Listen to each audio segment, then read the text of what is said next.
चुनरिया दरबार में जाके चुनरी चढ़ाई दो। जय बरखा के बोले का जय जय जय जय जय जय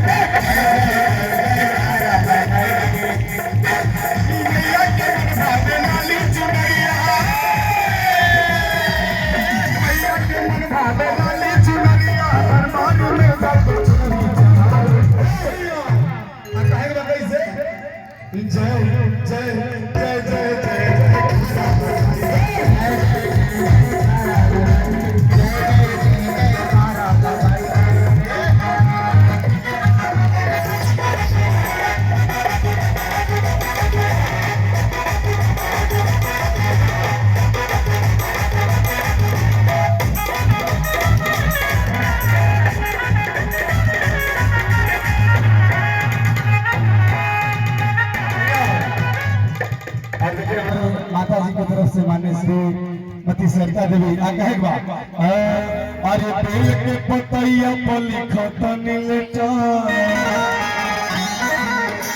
अरे देखी भोले बाबा कोई दिल सिग्नेचा हमें हरा रू मिलत तुम हरा रू मिलत जाके अगर चाहिए जाबाज जवानों को डराया नहीं करते, आवाज कयामत को लगाया नहीं करते। साउंड बंद है, साउंड बंद है, साउंड बंद है, साउंड बंद है।